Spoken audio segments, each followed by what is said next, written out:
पहले जब भी ऑफिस से मैं घर आता था तो हर समय घर में चहल पहल रहती थी, लेकिन पता नहीं पिछले 1 महीने से मेरी पत्नी कविता को क्या हो गया है। मैं कुछ समझ नहीं पा रहा हूँ। मुझे वह कुछ कहती भी नहीं है। मैंने कितना पूछने की कोशिश किया, लेकिन वह तो हर वक्त कुछ न कुछ कहकर बातों को टाल देती है। और अब उसे इस तरह से परेशान देखकर मैं भी परेशान रहने लगा हूँ। मैं उसे दुखी नहीं देख सकता हूँ, लेकिन मुझे कुछ समझ में नहीं आ रहा था आखिर बात क्या है। सारा दिन चहकने व होठों पर मुस्कान लिए घर के कामों में व्यस्त रहने वाली कविता अचानक से शांत कैसी हो गई है। कविता का ईश्वर पर पहले भी श्रद्धा और विश्वास था। वह हर वक्त पूजा पाठ में डूबी रहती थी और मुझे भी कहती थी कि पूजा पाठ करने से मन में शांति मिलती है, जिस कारण से मन पवित्र लगता है। पहले तो वह सभी से मिलती थी, बातचीत करती थी। आधा से अधिक समय तो वह अपने जान पहचान वालों से बातें करने में ही बिता देती थी। लेकिन अब न जाने वह क्यों इस तरह से खोई खोई और शांत रहने लगी है। अब तो वह पूजा पाठ में भी ज्यादा ध्यान नहीं देती है। पहले तो वह कम से कम एक बार तो अपने दोनों बच्चों बेटी प्रिया और बेटे प्रियांशु से जरूर फोन पर बातें करती थी। बेटी और दामाद दोनों ही एक यूनिवर्सिटी में अच्छे पोस्ट पर काम कर रहे थे और दोनों एक साथ पुणे में रहते थे। और बेटा प्रियांशु और उसकी पत्नी चेन्नई के एक आईटी कंपनी में अच्छे पोस्ट पर काम कर रहे थे। उनका एक बेटा मिक्कू था। भगवान की कृपा से किसी चीज की कोई कमी नहीं थी। बच्चों लोग भी अपने अपने में बिजी थे और बहुत ही खुश थे। लेकिन फिर भी इधर से पता नहीं मेरी पत्नी को क्या हो गया था। वह हर समय एकदम से शांत रहने लगी थी। मुझे तो समझ में नहीं आ रहा था कि मैं कैसे इस दुविधा से बाहर निकालूं। लेकिन इधर मन ही मन कविता भी सोच रही थी वह किस तरह से अपने पति से बात करे और अपना मन हल्का करे। वह बिल्कुल नहीं चाहती थी अपने पति को यह सच्चाई बताए और जिसे सुनकर उन्हें दुख हो या उनके मन को ठेस पहुंचे। कविता असमंजस में पड़ गई।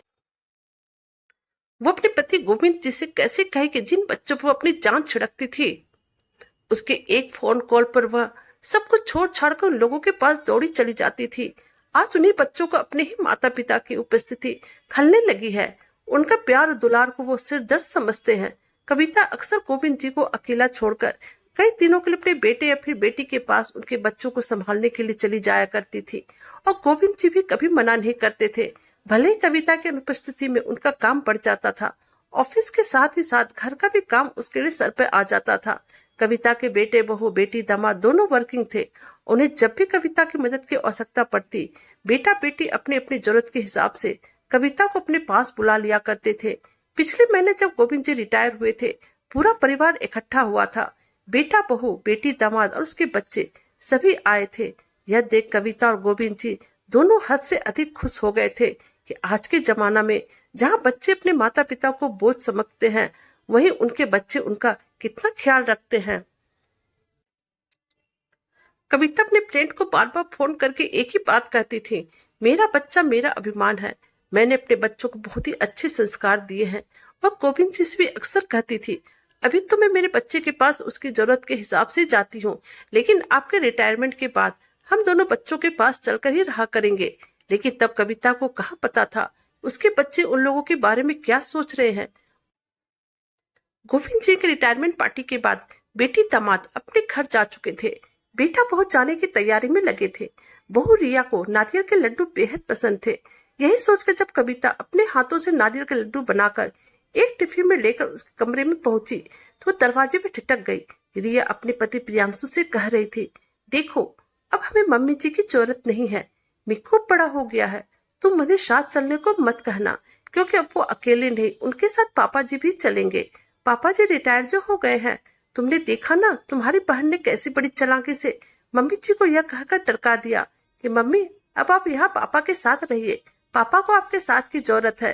तभी प्रियांशु बोला, हाँ मुझे मालूम है, मैं नहीं बोलूंगा मम्मी को साथ चलने के लिए, ठीक है। यह सब सुनकर कविता के पैरों तले जमीन खिसक गई। उसके दिल को धक्का लगा और वह पूरी तरह से टूट गई। बेटा बहू और बेटी दामाद ने उसके प्यार और जज्बातों का फायदा उठाया, यह सोचकर कविता ने चुप्पी साध ली थी। एक रोज सुबह सुबह कविता ने गोविंद जी से कहा, मुझे आश्रम ले चलिए, मैं सत्संग में जाना चाहती हूँ। यह सुनकर गोविंद जी ने भी बगैर कुछ कहे हामी भर दी।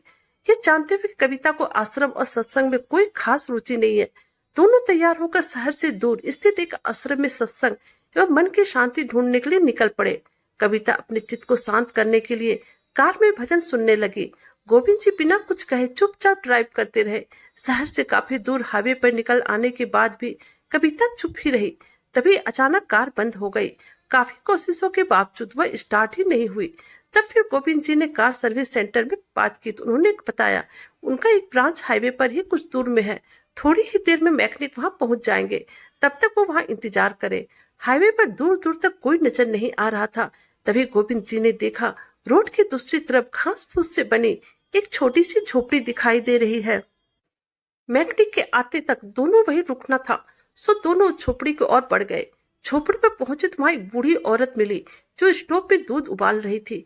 झोपड़ी के अंदर एक बेंच रखा था, सामने एक लकड़ी का पटिया जिस पर कांच की 2 बर्नियां रखी थी, जिसमें एक में कुछ बिस्किट रखे थे और दूसरे में कुछ रंग बिरंगे रेपर में बंधे टॉफी और चॉकलेट। कविता गोविंद जी को आया देखकर बुढ़िया खुश होते हुए बोली, आइए साहब, आइए मेम साहब, आइए चाय पियेंगे? मैडम अदरक इलायची वाली चाय बनाऊं? कविता उदासी भरे लफ्ज में बोली, हाँ अदरक इलायची वाली चाय बना दो। चाय चढ़ाते उस बुढ़िया ने कहा, कहाँ जा रहे हैं मैडम आप लोग? कविता ने अनमने ढंग से जवाब दिया, आश्रम जा रहे हैं।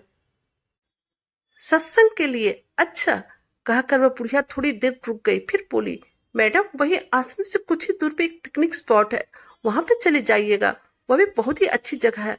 अभी ये सब बातें हो ही रही थी कि कार सर्विस सेंटर से मैकेनिक भी आ गए और गोविंद जी उसके साथ कार की तरफ चले गए।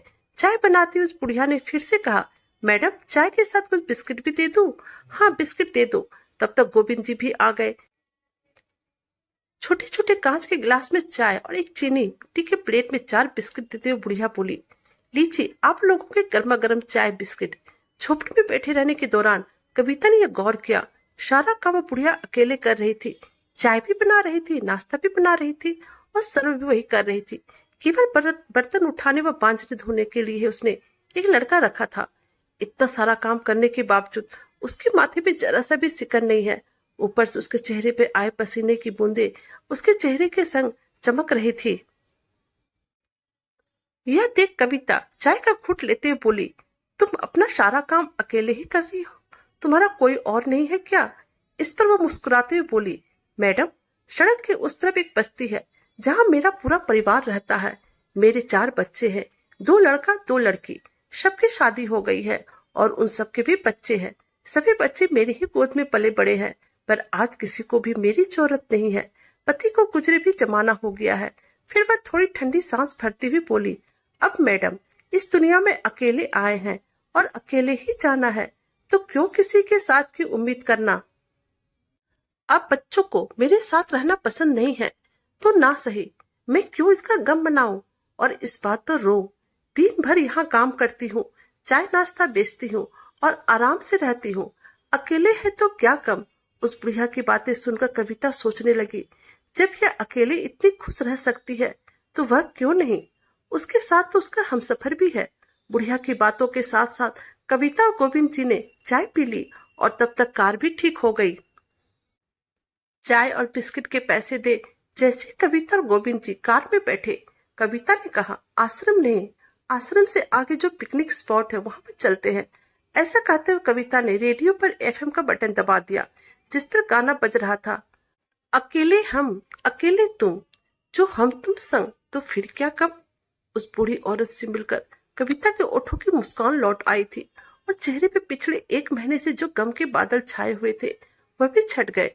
दोस्तों कहानी अच्छी लगे तो प्लीज हमारे चैनल को लाइक कीजिए, सब्सक्राइब कीजिए और शेयर कीजिए। Thank you.